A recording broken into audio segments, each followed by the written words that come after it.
जय हिंद दोस्तों। कैसे हैं आप लोग? आशा करता हूँ आप लोग अच्छे होंगे, स्वस्थ होंगे, मस्त होंगे, ज़बरदस्त होंगे दोस्तों। आइए आज की हमारी आरआरबी एनटीपीसी में जो जीएस की प्रैक्टिस सेट नंबर है वो 2 है दोस्तों। आज हम प्रैक्टिस सेट नंबर 2 पे चर्चा करेंगे दोस्तों। दोस्तों मेरी क्लास प्रतिदिन नहीं हो पाती है कुछ कारणवश। जल्द ही ये आपको डेली प्रैक्टिस सेट मिलेगा दोस्तों। बहुत ही जल्द सारा शेड्यूल बन जाएगा दोस्तों सही से। अभी दोस्तों एक दिन छोड़कर हो रही है। चलिए आज बहुत जल्द ही इसको सुधार लिया जाएगा दोस्तों आप लोगों के साथ। आइए आज की देरी ना करते हुए आज की क्लास को स्टार्ट करते हैं दोस्तों। सबसे पहले जितने लोग जुड़ चुके हैं दोस्तों सभी लोग क्लास को लाइक कर दें, शेयर कर दें, और अगर चैनल पर नए हैं तो चैनल को सब्सक्राइब कर लें दोस्तों। जितने लोगों ने दोस्तों हमारा टेलीग्राम चैनल को नहीं ज्वाइन किया है दोस्तों सभी लोग ज्वाइन कर लें दोस्तों। उस पर सभी प्रकार की जानकारियाँ उपलब्ध हो जाती हैं दोस्तों। आइए आज आरआरबी एनटीपीसी 2024-2025 परीक्षा के लिए जो हम प्रैक्टिस सेट नंबर 2 है उसको हल करते हैं दोस्तों। आइए आज की प्रैक्टिस सेट को देखते हैं दोस्तों। प्रैक्टिस सेट पे आने से पहले मोटिवेशनल थॉट देखते हैं दोस्तों। मोटिवेशनल थॉट देखिए दोस्तों क्या कह रहा है आज का। कह रहा है जिस मेहनत से तू आज भाग रहा है वही कल तुझे सफलता दिलाएगी। जिस मेहनत से तू आज भाग रहा है वही कल तुझे सफलता दिलाएगी। झोंक दे खुद को इस आग में, यही आग तुझे हीरा बनाएगी। दोस्तों सभी लोग खूब मेहनत से पढ़िए दोस्तों, एक दिन ज़रूर आप लोग हीरा बनेंगे दोस्तों। आइए देरी न करते हुए आज का पहला क्वेश्चन आप लोगों के सामने दोस्तों देखिए क्या कह रहा है।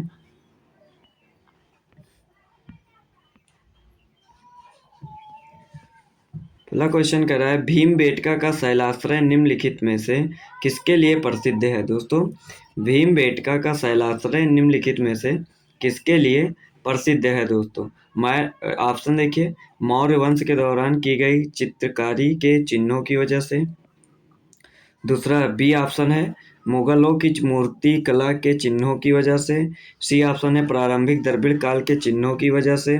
और डी ऑप्शन है भारतीय उपमहाद्वीप पर मानव जीवन के प्राचीनतम चिन्हों की वजह से। तो दोस्तों सबसे पहले आप लोग जान लीजिए भीमबेटका है कहाँ दोस्तों। जो भीमबेटका है दोस्तों वो है कहाँ दोस्तों। तो जो हमारा भीमबेटका है दोस्तों देखिए ये कहाँ पे है दोस्तों। तो ये हमारा एमपी में, कहाँ पे, एमपी में है दोस्तों। और रायसेन ज़िले में, कहाँ पे, एमपी में रायसेन ज़िले में है हमारा भीमबेटका गुफा दोस्तों। भीमबेटका एमपी में है रायसेन ज़िला में दोस्तों। कहाँ पे है, रायसेन ज़िला में दोस्तों। और ये शिला चित्रकला के लिए प्रसिद्ध है। किसके लिए दोस्तों, शिला चित्रकला के लिए प्रसिद्ध है।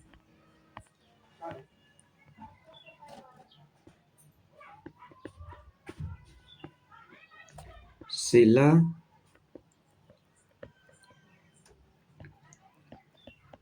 चित्रकला के लिए प्रसिद्ध है दोस्तों मध्य प्रदेश का रायसेन जिले में स्थित भीमबेटका। और दोस्तों इसमें जो शिला चित्रकला है जो ये प्रसिद्ध है ये कब खोजी गई थी। तो दोस्तों आप लोग जानते होंगे पाषाण काल, आप लोगों ने पढ़ा होगा पाषाण काल। तो पाषाण कालों को दोस्तों तीन भागों में बांटा गया। पाषाण काल को तीन भागों में बांटा गया। कौन कौन सा है दोस्तों, पूरा पाषाण काल, कौन सा है, पूरा पाषाण काल, पूरा पाषाण, मध्य पाषाण, पूरा पाषाण, मध्य पाषाण, और कौन सा है, एक है नव पाषाण। नव पाषाण। अब दोस्तों जो हमारा पूरा पाषाण काल है, पूरा पाषाण को तीन भागों में बांटा गया है। कितने भागों में, पूरा पाषाण को भी तीन भागों में बांटा गया है दोस्तों।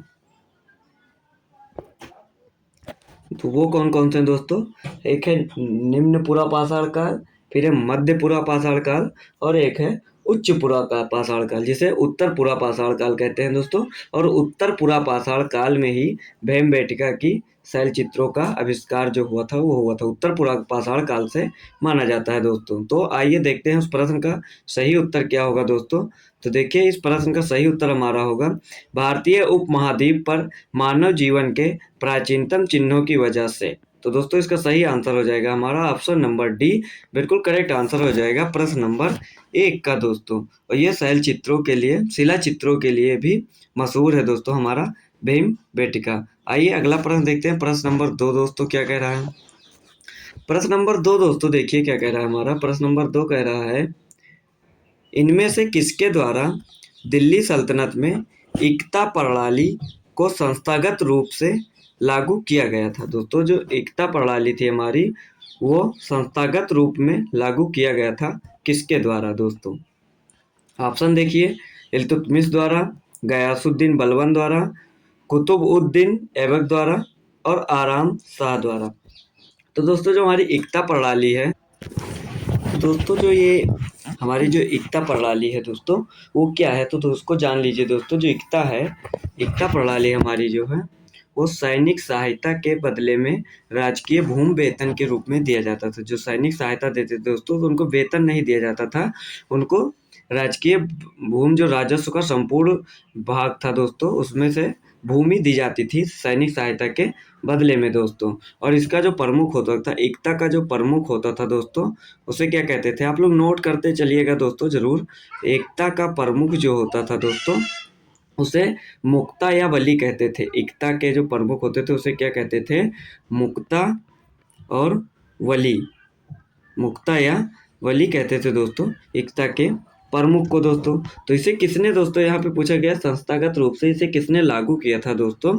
तो इसे लागू किया था हमारे इल्तुतमिश जी ने। किसने लागू किया था, इल्तुतमिश ने दोस्तों लागू किया था दोस्तों। और एक गयासुद्दीन बलबन है दोस्तों, इन्होंने भी एक महत्वपूर्ण दोस्तों, इन्होंने भी एक चलाया था दोस्तों। क्या चलाया था अभी बता रहे हैं, इसको चलाया था दीवानी अर्ज दोस्तों। क्या चलाया था, दीवानी ए अर्ज एक थी, वो सैन्य विभाग से संबंधित था दोस्तों, उसको भी इन्होंने चलाया था दोस्तों। किसने चलाया था उसको अगर पूछे तो गयासुद्दीन बलबन ने चलाया था दोस्तों। और कुतुबुद्दीन ऐबक जो थे हमारे, ये जो थे कुतुबुद्दीन ऐबक जो थे दोस्तों, इनको लाख बख्श के नाम से भी जाना जाता था। किस नाम से, लाख बख्श के नाम से भी जाना जाता था दोस्तों। नाम से इनका नाम था लाख बख्श। क्या नाम था दोस्तों, लाख बख्श नाम था दोस्तों इनका, कुतुबुद्दीन ऐबक का। और इनको कुरान खां के नाम से भी जाना जाता था दोस्तों। किस नाम से, कुरान खां के नाम से भी जाना जाता था इस कुतुबुद्दीन ऐबक को दोस्तों। और इसे दोस्तों दिल्ली सल्तनत का संस्थापक भी माना जाता है कुतुबुद्दीन ऐबक को। नोट करिए, एक एक पॉइंट दोस्तों इंपॉर्टेंट है आपकी परीक्षा की दृष्टि से दोस्तों। तो मैं जो बोल रहा हूँ दोस्तों, एक एक पॉइंट आप लोग जरूर नोट करिएगा दोस्तों। कुतुबुद्दीन ऐबक को दिल्ली सल्तनत का संस्थापक माना गया दोस्तों। और इसको लाख बख्श के नाम से जाना जाता था, इसको कुरान खां के नाम से भी जाना जाता था। इन्होंने 2.5 दिन का झोपड़ा भी बनवाया था दोस्तों। और इन्होंने ख्वाजा कुतुबुद्दीन बख्तियार जो थे, ख्वाजा कुतुबुद्दीन बख्तियार काकी की स्मृति में दोस्तों, इन्होंने कुतुब मीनार की नींव रखी थी। और पूरा किसने किया था उसको, इल्तुतमिश ने दोस्तों। ये था प्रश्न नंबर 2। और इसके मतलब इसका आंसर जो हो जाएगा वो हो जाएगा ऑप्शन नंबर ए दोस्तों। आइए कुछ और बता देते हैं दोस्तों, कौन कौन से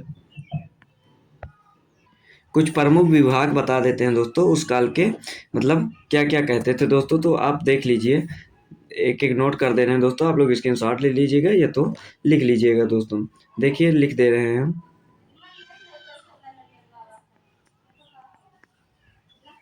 दीवान ए अर्ज, एक विभाग ये था दोस्तों दीवान ए अर्ज। जो सैन्य विभाग था दोस्तों, इसे किसने किया, चालू किया था दोस्तों, इसे चालू किया था हमारे बलबन। किसने चालू किया था, बलबन ने। यह सैन्य विभाग था दोस्तों। दूसरा देख लीजिए, दीवाने कोही, दीवान ए, दीवान ए कोही दोस्तों, एक था दीवान ए कोही। ये दोस्तों कृषि विभाग था, इसे मोहम्मद बिन तुगलक ने लागू किया था। किसने, मोहम्मद बिन तुगलक ने दोस्तों, मोहम्मद बिन तुगलक ने। और ये दोस्तों कृषि विभाग था दोस्तों। तीसरा हमारा एक है दोस्तों दीवानिए बंदगान। क्या, दीवान ए बंदगान दोस्तों था, दीवान ए बंदगान दोस्तों, दीवान ए बंदगान जो था दोस्तों उसको लागू किया था हमारे फिरोज शाह तुगलक ने। किसने? फिरोज शाह तुगलक ने दोस्तों इसको बनवा करा था, फिरोज शाह तुगलक ने दोस्तों। और दोस्तों एक था दारुल सफा, चौथा विभाग है दोस्तों दारुल सफा, दारुल सफा दोस्तों, दारुल सफा दोस्तों है, इसे खैराती अस्तपाल ने करवाया था। किसने दोस्तों? खैराती अस्तपाल नाम था उनका, खैराती अस्तपाल ने इसको कहते हैं। ये कुछ प्रमुख विभाग हैं दोस्तों दिल्ली सल्तनत में, जो आप लोग नोट कर लीजिए दोस्तों, ये आपको परीक्षा में पूछे जा सकते हैं दोस्तों। आइए अगला प्रश्न देखते हैं, प्रश्न नंबर दोस्तों, तो प्रश्न नंबर 2 आ गया, प्रश्न नंबर 2 का उत्तर ए हो जाएगा दोस्तों। आइए अगला प्रश्न देखते हैं, प्रश्न नंबर 3 क्या कह रहा है दोस्तों। प्रश्न नंबर 3 हमारा क्या कह रहा है दोस्तों अभी प्रश्न तो 3 ही हुए हैं, लेकिन कितने प्रश्न हो गए होंगे, लगभग सभी एक एक पॉइंट अगर आप लोग नोट किए होंगे, और एक एक पॉइंट दोस्तों परीक्षा की दृष्टि से बहुत ही महत्वपूर्ण है दोस्तों, तो आप लोग जरूर इसको नोट कर लीजिए दोस्तों, एक एक पॉइंट बहुत ही महत्वपूर्ण है दोस्तों। देखिए दोस्तों क्या कह रहा है, हम्पी का विरूपाक्ष मंदिर किसे समर्पित है? क्या पूछा है दोस्तों? हम्पी का विरूपाक्ष मंदिर किसे समर्पित है दोस्तों? तो दोस्तों जो हम्पी का विरूपाक्ष मंदिर है वो समर्पित है हमारे, ऑप्शन देख लीजिए, शिव को, गणेश जी को, विष्णु जी को और ब्रह्मा जी को। तो दोस्तों जो हम्पी का विरूपाक्ष मंदिर है वो समर्पित है हमारे भगवान शिव जी को। ऑप्शन नंबर ए इसका बिल्कुल करेक्ट आंसर हो जाएगा दोस्तों। आइए देखते हैं इसको दोस्तों किसने बनवाया था। तो इसे दोस्तों बनवाया था दोस्तों विक्रमादित्य सेकंड। किसने बनवाया था दोस्तों? विक्रमादित्य सेकंड की पत्नी लोक महादेवी ने निर्माण करवाया था दोस्तों। किसने करवाया था? विक्रमादित्य सेकंड की पत्नी लोक महादेवी ने निर्माण करवाया था। ये कांची के पल्लव राजा की विजय प्राप्ति पर दोस्तों, कांची के पल्लव राजा पर विजय प्राप्ति के उपलक्ष्य में इस मंदिर का निर्माण करवाया गया था दोस्तों। और किसने करवाया था? तो विक्रमादित्य सेकंड की पत्नी लोक महादेवी ने करवाया था दोस्तों। आइए अगला प्रश्न देखते हैं, प्रश्न नंबर 4 क्या कह रहा है हमारा। प्रश्न नंबर 4 कह रहा है बंगाल के नवाब सिराजुद्दौला पलासी की लड़ाई में किस वर्ष हारे थे दोस्तों? पलासी की लड़ाई में किस वर्ष हारे थे दोस्तों? तो 1757 में हारे थे, 1756 में, 1755 में, 1752 में दोस्तों। तो पलासी की लड़ाई जो हुई थी दोस्तों वो हुई थी हमारी 23 जून, कब हुई थी दोस्तों? 23 जून 1757 ईस्वी में हुई थी दोस्तों। तो इस प्रश्न का हमारा उत्तर हो जाएगा ऑप्शन नंबर ए, बिल्कुल करेक्ट आंसर हो जाएगा। 23 जून 1757 ईस्वी में प्लासी का युद्ध हुआ था, जिसमें सिराजुद्दौला की हार हुई थी दोस्तों। आइए अगला प्रश्न देखते हैं। देखिए दोस्तों प्रश्न नंबर 5 क्या कह रहा है। प्रश्न नंबर 5 हमारा कह रहा है इनमें से किस सत्याग्रह में वल्लभ भाई पटेल को सरदार की उपाधि दी गई थी? तो दोस्तों सरदार जी को, वल्लभ भाई पटेल जी को जो सरदार की उपाधि दी गई थी वो कहाँ दी गई थी? तो चंपारण, बारदौली, खेड़ा या अहमदाबाद मिल हड़ताल में। तो दोस्तों जो सरदार वल्लभ भाई पटेल जी को सरदार की उपाधि दी गई थी वो दी गई थी हमारे बारदौली सत्याग्रह में। ऑप्शन नंबर 20 का बिल्कुल करेक्ट आंसर हो जाएगा। बारदौली सत्याग्रह में इनको सरदार की उपाधि दी गई थी महिलाओं द्वारा दोस्तों। और जो ये खेड़ा आंदोलन था दोस्तों ये जो खेड़ा आंदोलन है दोस्तों इसको आप लोग देख लीजिएगा। जो खेड़ा आंदोलन है दोस्तों ये पहला किसान आंदोलन था दोस्तों। ये पूछा गया है दोस्तों क्वेश्चन में कि पहला किसान आंदोलन कहाँ हुआ था दोस्तों, तो वो खेड़ा आंदोलन के नाम से जाना जाता है दोस्तों। और ये जो चंपारण आंदोलन है दोस्तों, चंपारण का जो आंदोलन है दोस्तों ये नील खेती के लिए किया गया था, जो 3 कठिया प्रणाली से संबंधित था दोस्तों। यहाँ पे 3 कठिया प्रचलित थी, उसको बंद करने के उपलक्ष्य में ये चंपारण का दोस्तों सत्याग्रह हुआ था। और जो अहमदाबाद मिल का हड़ताल था दोस्तों, यहाँ पे ये पहली भूख हड़ताल थी दोस्तों। क्या थी? गांधी जी की ये पहली भूख हड़ताल थी दोस्तों। इसमें मजदूर और मिल मालिकों के बीच में ये सत्याग्रह हुआ था दोस्तों। आइए अगला प्रश्न देखते हैं दोस्तों। प्रश्न नंबर 6 क्या कह रहा है? प्रश्न नंबर 6 कह रहा है 1925 में केंद्रीय विधान सभा के प्रथम निर्वाचित अध्यक्ष निम्नलिखित में से कौन थे दोस्तों? क्या कह रहा है? 1925 में केंद्रीय विधानसभा का प्रथम निर्वाचित अध्यक्ष कौन था दोस्तों? तो कौन था दोस्तों? ऑप्शन नंबर देख लीजिए। सुभाष चंद्र बोस थे, विट्ठल भाई थे, मोतीलाल नेहरू थे या भगत सिंह थे। तो दोस्तों 1925 में केंद्रीय विधानसभा का प्रथम निर्वाचित अध्यक्ष जो था वो थे हमारे विट्ठल भाई पटेल। ऑप्शन नंबर बी प्रश्न नंबर 6 का बिल्कुल करेक्ट आंसर हो जाएगा दोस्तों। प्रश्न नंबर 6 का ऑप्शन नंबर बी विट्ठल भाई पटेल 1925 में विधानसभा के प्रथम निर्वाचित अध्यक्ष थे दोस्तों। ठीक है दोस्तों, तो देखिए प्रश्न नंबर 7 हमारा क्या कह रहा है दोस्तों। प्रश्न नंबर 7 कह रहा है भारतीय संविधान का कौन सा अनुच्छेद अस्पृश्यता के उन्मूलन से संबंधित है दोस्तों? तो ऑप्शन ए है अनुच्छेद 18, अनुच्छेद 17, अनुच्छेद 19, अनुच्छेद 16। तो दोस्तों जो अस्पृश्यता के उन्मूलन से संबंधित है अनुच्छेद, तो वो अनुच्छेद हमारा है अनुच्छेद 17। कौन सा? अनुच्छेद 17 हमारा बिल्कुल करेक्ट आंसर हो जाएगा। ऑप्शन नंबर बी इसका बिल्कुल करेक्ट आंसर हो जाएगा प्रश्न नंबर 7 का दोस्तों। आइए जान लेते हैं दोस्तों अनुच्छेद 16 क्या कह रहा है। तो दोस्तों जो अनुच्छेद 16 है हमारा, वो अनुच्छेद 16 क्या कह रहा है दोस्तों? अनुच्छेद 16 हमारा कह रहा है लोक नियोजन के विषय में अवसर की समता। क्या कह रहा है? लोक नियोजन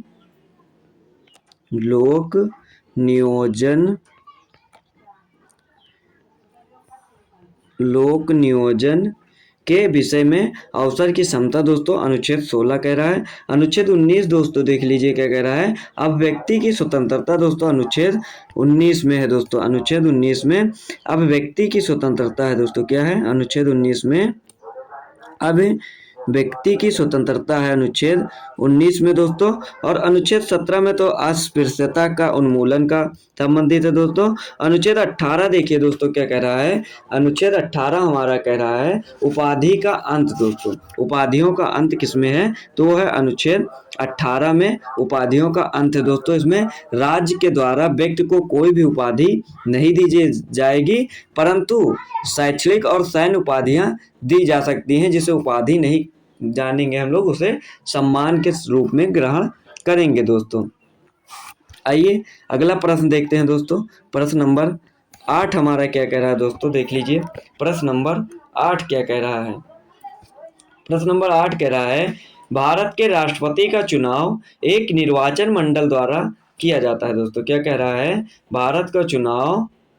भारत के राष्ट्रपति का चुनाव एक निर्वाचन मंडल द्वारा किया जाता है जिसमें ये शामिल होते हैं। तो कौन कौन शामिल होता है देख लीजिए दोस्तों। संसद के दोनों सदनों यानी लोकसभा और राज्यसभा के निर्वाचित सदस्य, राज्य विधानसभाओं के निर्वाचित सदस्य। तो दोस्तों जो राष्ट्रपति का चुनाव होता है, तो दोस्तों सबसे पहले आप देख लीजिए निर्वाचन मंडल जो है दोस्तों, ये भारतीय संविधान के अनुच्छेद 54 में दोस्तों राष्ट्रपति के निर्वाचन मंडल है दोस्तों। अनुच्छेद किसमें? अनुच्छेद 54 में दोस्तों। किसमें? अनुच्छेद 54 में राष्ट्रपति का निर्वाचन मंडल है दोस्तों, अनुच्छेद 54 में दोस्तों। और इसमें दोस्तों कौन कौन शामिल होता है? तो दोस्तों इसमें संसद के दोनों सदनों यानी लोकसभा और राज्यसभा के निर्वाचित सदस्य भी शामिल होते हैं दोस्तों, और राज्य विधानसभाओं के निर्वाचित सदस्य भी शामिल होते हैं दोस्तों। तो इसका आंसर देख लीजिए दोस्तों क्या हो जाएगा। तो इसमें ऑप्शन नंबर ए 1 और 2 दोनों सही हैं दोस्तों। तो इसका ऑप्शन नंबर ए बिल्कुल करेक्ट आंसर हो जाएगा प्रश्न नंबर 8 का दोस्तों। और राष्ट्रपति से दोस्तों एक क्वेश्चन जरूर पूछता है दोस्तों, अनुच्छेद 56 दोस्तों आप लोग जानते हैं। अनुच्छेद 56 जो है दोस्तों, अनुच्छेद 56 एक राष्ट्रपति से पूछा जाता है जिसमें राष्ट्रपति का कार्यकाल होता है दोस्तों। अनुच्छेद 56 में राष्ट्रपति का कार्यकाल होता है जो पद ग्रहण करने की तिथि से 5 वर्ष तक धारण करता है दोस्तों। 5 वर्ष का इसका कार्यकाल होता है दोस्तों। परंतु राष्ट्रपति उपराष्ट्रपति को संबोधित अपने हस्ताक्षर सहित लेख द्वारा अपना त्यागपत्र देता है दोस्तों। ये त्यागपत्र किस अनुच्छेद में दोस्तों है? तो दोस्तों उसको भी आप लोग देख लीजिए दोस्तों। त्यागपत्र दोस्तों वो अनुच्छेद 56 में दोस्तों राष्ट्रपति का कार्यकाल होता है दोस्तों। और अनुच्छेद 60 में दोस्तों एक और पूछता है, अनुच्छेद 60 में जो है दोस्तों, तो राष्ट्रपति द्वारा शपथ लिया जाता है। जो राष्ट्रपति के शपथ से संबंधित है वो अनुच्छेद 60 है दोस्तों। आइए अगला प्रश्न देखते हैं। प्रश्न नंबर 9 क्या कह रहा है, भारत की संसद में कौन कौन शामिल होते हैं दोस्तों, भारत की संसद में कौन कौन शामिल होते हैं दोस्तों। तो ऑप्शन देख लीजिए, प्रधानमंत्री, लोकसभा, राज्यसभा, राष्ट्रपति, भारत के महान्यायवादी, लोकसभा और राज्यसभा, लोकसभा राज्यसभा, राष्ट्रपति, लोकसभा और राज्यसभा। तो दोस्तों भारत के संसद में जो शामिल होते हैं दोस्तों, तो वो शामिल होते हैं हमारे राष्ट्रपति, लोकसभा और राज्यसभा। दोस्तों ये तीनों शामिल होते हैं दोस्तों भारत की संसद में। दोस्तों इसके भी अनुच्छेद देख लीजिए दोस्तों, क्योंकि प्रश्नों में दोस्तों पूछा जाता है दोस्तों, कभी कभी पूछ लेता है, तो दोस्तों आप लोग नोट कर लीजिए दोस्तों। राष्ट्रपति अनुच्छेद 52 दोस्तों, किसमें, राष्ट्रपति अनुच्छेद 52 में हो जाएगा दोस्तों हमारा। और जो लोकसभा है दोस्तों, लोकसभा अनुच्छेद 81 में दोस्तों हो जाएगा, लोकसभा अनुच्छेद 81 में दोस्तों। और जो हमारी राज्यसभा है दोस्तों, ये हो जाएगी अनुच्छेद 80 में दोस्तों, किसमें, अनुच्छेद 80 में दोस्तों हमारी लोकसभा हो जाएगी। और हमारी जो सांसद है दोस्तों, जो भारत का सांसद है, वो अनुच्छेद 79 में दोस्तों हो जाएगा। इसको दोस्तों याद करने की एक ट्रिक है दोस्तों, सरला सरला दोस्तों, इससे आप याद कर लीजिए। जो सा से संसद हो गया 79, राज से राज्यसभा हो गया 80 और दोस्तों ला से लोकसभा हो गया 81 दोस्तों। ये थी इसकी ट्रिक याद करने की दोस्तों, सरला। और राष्ट्रपति जो है वो अनुच्छेद 52 में है दोस्तों। आइए अगला प्रश्न देखते हैं, प्रश्न नंबर 10 क्या कह रहा है दोस्तों। प्रश्न नंबर 10 हमारा कह रहा है, भारतीय संविधान का कौन सा अनुच्छेद संघ राज्य क्षेत्रों के लिए उच्च न्यायालयों से संबंधित है। भारतीय संविधान का कौन सा अनुच्छेद संघ राज्य क्षेत्रों के लिए उच्च न्यायालयों से संबंधित है दोस्तों। ऑप्शन है 241, 221, 189, 263। तो दोस्तों भारतीय संविधान का जो वो अनुच्छेद है, तो वह अनुच्छेद है हमारा 241। ऑप्शन नंबर ए इसका बिल्कुल करेक्ट आंसर हो जाएगा, जो राज्य क्षेत्रों के लिए उच्च न्यायालयों से संबंधित है दोस्तों। जो हमारा उच्च न्यायालय है दोस्तों, इसको देख लीजिए, जो हमारा उच्च न्यायालय है या संविधान के भाग 6, किसमें दोस्तों, भाग 6 में अध्याय 5 में, और इसके अनुच्छेद जो हैं वो हैं 214 से लेकर 232 तक है दोस्तों। क्या, जो उच्च न्यायालय है दोस्तों, ये किसमें है, तो भाग 6 में है और अध्याय 5 में है और इसके अनुच्छेद 214 से 232 तक है दोस्तों। ये हमारा उच्च न्यायालय है दोस्तों। आइए अगला प्रश्न देखते हैं, प्रश्न नंबर 11 कह रहा है, डैश डैश में भारत हिंदू कुश पर्वत श्रृंखला से घिरा है। कौन सा जो है वो भारत हिंदू कुश पर्वत श्रृंखला से घिरा है दोस्तों। तो वह कौन सा है स्थान। तो दोस्तों उत्तर पूर्व है, उत्तर है, उत्तर पश्चिम है या उत्तर दक्षिण है। तो दोस्तों प्रश्न नंबर 11 का सही उत्तर हो जाएगा उत्तर पश्चिम जो है, उत्तर पश्चिम जो है वो हिंदू कुश पर्वत श्रृंखला से घिरा हुआ है। ऑप्शन नंबर सी इसका बिल्कुल करेक्ट आंसर हो जाएगा प्रश्न नंबर 11 का दोस्तों। आइए प्रश्न नंबर 12 देखते हैं दोस्तों। प्रश्न नंबर 12 देखिए क्या कह रहा है।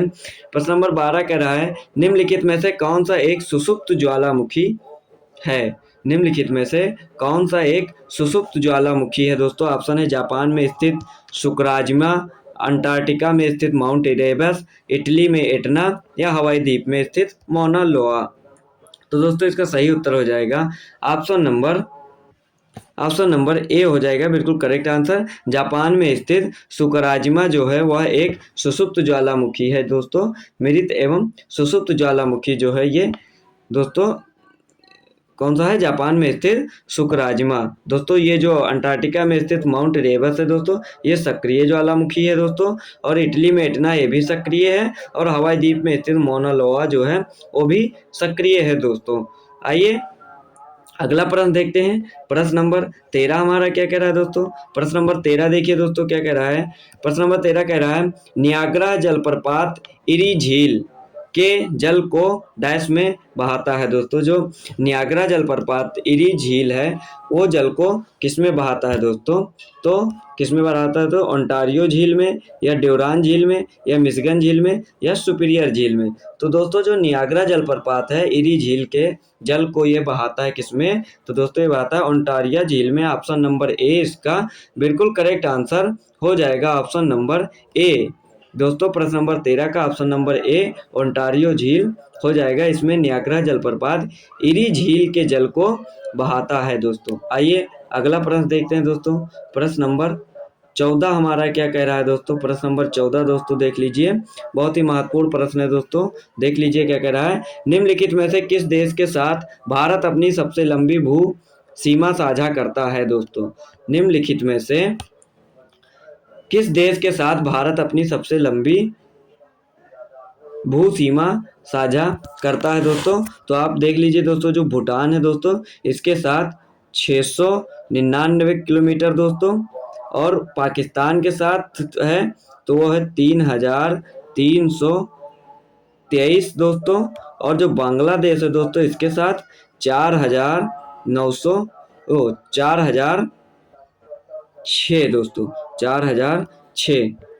और दोस्तों जो म्यांमार है वो है 1653 दोस्तों। कितना? 1653 दोस्तों। तो आप देख लीजिए इसमें से कितने ज़्यादा किसके साथ भू सीमा साझा करता है दोस्तों।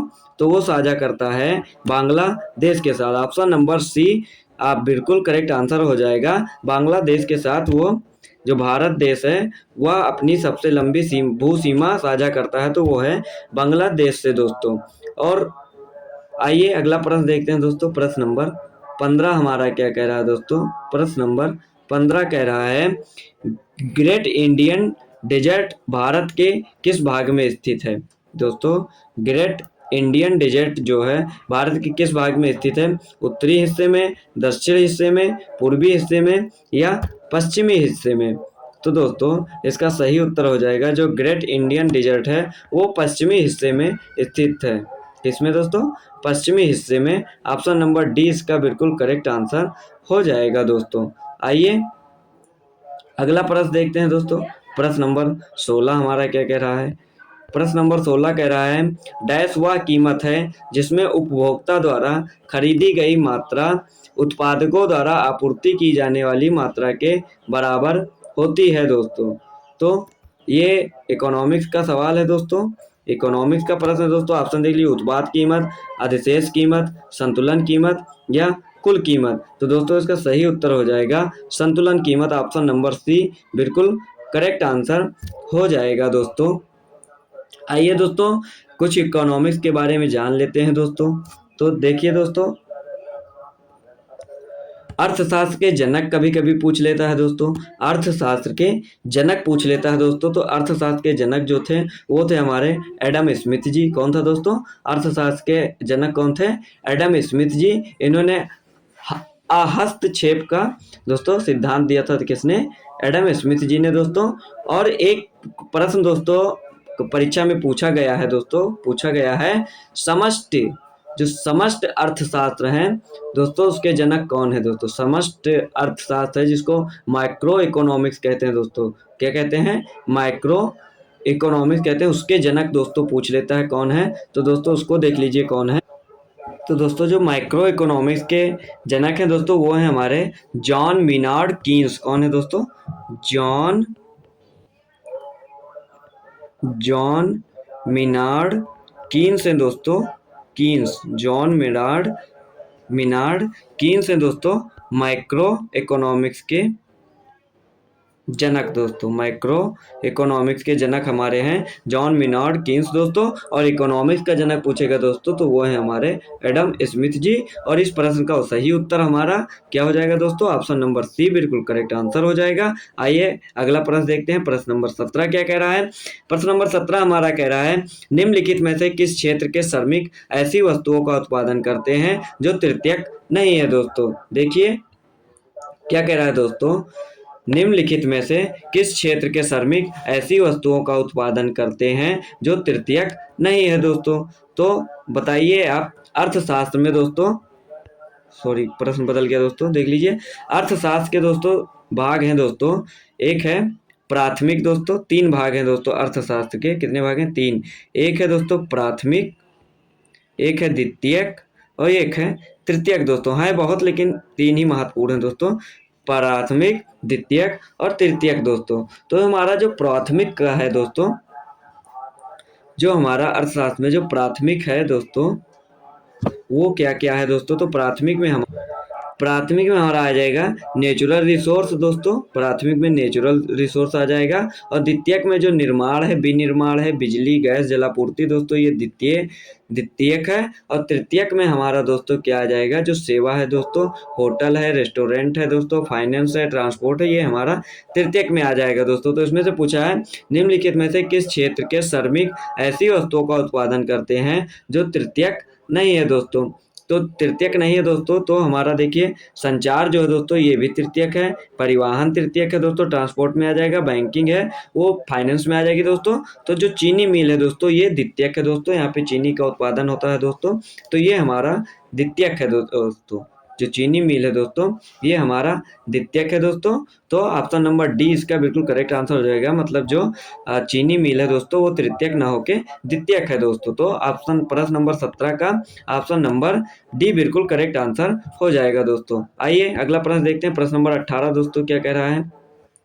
देखिए प्रश्न नंबर 18 हमारा कह रहा है, प्रथम पंचवर्षीय योजना में भारत सरकार ने देश की अर्थव्यवस्था को गरीबी के चक्र से बाहर निकालने के संबंधी प्रयास किए हैं। किस प्रथम पंचवर्षीय योजना दोस्तों, तो कब से कब थी दोस्तों, इसमें दोस्तों आपको सन भरना है। तो प्रथम पंचवर्षीय योजना दोस्तों सभी को मालूम होगा दोस्तों, 1900 ऑप्शन नंबर सी 1951 से 1956 तक थी दोस्तों। इसमें उसी में कहा गया था क्या, अर्थव्यवस्था को गरीबी के चक्कर से बाहर निकालने संबंधी प्रयास किए गए थे प्रथम पंचवर्षीय योजना में दोस्तों। और उस समय नारा क्या था दोस्तों, नारा क्या था दोस्तों, गरीबी हटाओ। एक नारा था दोस्तों, पंचवर्षीय योजना से पूछता दोस्तों, गरीबी हटाओ नारा जो है किस पंचवर्षीय योजना में आया था, तो वो 5वीं पंचवर्षीय योजना में आया था। गरीबी हटाओ नारा जो था वो 5वीं पंचवर्षीय योजना में था दोस्तों। प्रश्न पूछता है दोस्तों कि कौन सी पंचवर्षीय योजना में गरीबी हटाओ नारा दिया गया था, तो 5वीं पंचवर्षीय योजना में दोस्तों दिया गया था। इसको आप लोग नोट कर लीजिएगा दोस्तों। आइए अगला प्रश्न देखते हैं, प्रश्न नंबर 19 दोस्तों क्या कह रहा है। प्रश्न नंबर 19 देखिए दोस्तों क्या कह रहा है, कह रहा है अतिरिक्त मांग एक्सेस डिमांड की स्थिति को ठीक करने के लिए इनमें से कौन सा मौद्रिक उपाय लागू किया जा सकता है। रेपो दर घटाना, SLR घटाना, ना तो ए और ना ही बी, केवल ए केवल बी, ए और बी दोनों। तो दोस्तों इसका सही उत्तर क्या होगा दोस्तों, आप लोग बताइए दोस्तों। तो जो प्रश्न नंबर 19 है दोस्तों, इसका सही उत्तर हो जाएगा ऑप्शन नंबर डी बिल्कुल करेक्ट आंसर हो जाएगा। क्या हो जाएगा, ऑप्शन नंबर डी, ए और बी दोनों दोस्तों, इसमें से ए और बी दोनों दोस्तों सही है। रेपो दर को घटाना और SLR को घटाना दोस्तों, आप प्रश्न नंबर 19 का ऑप्शन नंबर डी बिल्कुल करेक्ट आंसर हो जाएगा दोस्तों। आइए लास्ट सवाल देखते हैं दोस्तों क्या कह रहा है। लास्ट सवाल कह रहा है दोस्तों, भारतीय प्रतिभूति एवं विनिमय बोर्ड की स्थापना कब हुई थी दोस्तों। भारतीय प्रतिभूति एवं विनिमय बोर्ड की स्थापना किस वर्ष में हुई थी दोस्तों। तो ऑप्शन देख लीजिए दोस्तों, ऑप्शन कह रहा है 1966 में, 1922 में, 1999 में, 1940 ईस्वी में। तो दोस्तों जो भारतीय प्रतिभूति एवं विनिमय बोर्ड है उसकी स्थापना जब हुई थी तो वो हुई थी 1992 ईस्वी में। कब हुई थी दोस्तों, 1992 ईस्वी में भारतीय प्रतिभूति एवं विनिमय बोर्ड की स्थापना हुई थी दोस्तों हमने पढ़ाया 20 प्रश्न, लेकिन लगभग अगर एक एक पॉइंट आप लोगों ने पढ़ा होगा तो दोस्तों लगभग 50 प्रश्न हो गए होंगे एक एक पॉइंट से दोस्तों। हर प्रश्न में लगभग 1-2 पॉइंट जरूर डिस्कस हुआ है दोस्तों, तो इसको आप लोग नोट कर रहे होंगे। तो दोस्तों आशा करता हूँ आपको वीडियो पसंद आई होगी दोस्तों। और जितने लोग दोस्तों चैनल पर नए हैं दोस्तों, तो उनसे निवेदन है दोस्तों वो लोग चैनल को सब्सक्राइब कर लें दोस्तों, जिससे उनको और भी आने वाली वीडियो दोस्तों उनको मिल सके दोस्तों और वो अपनी सफलता हासिल कर सकें दोस्तों। आप लोग दोस्तों हमारे टेलीग्राम चैनल से अवश्य जुड़ लीजिए दोस्तों। आज के लिए इतना ही दोस्तों, और हम कोशिश करेंगे दोस्तों कि डेली आपको प्रैक्टिस सेट करवाया जाए दोस्तों, और कोशिश यही रहेगी दोस्तों कि और अच्छे प्रश्न आए दोस्तों आपके प्रैक्टिस सेट में, और आप लोग अच्छे से तैयारी करते रहें दोस्तों। आज के लिए इतना ही दोस्तों, जय हिंद जय भारत।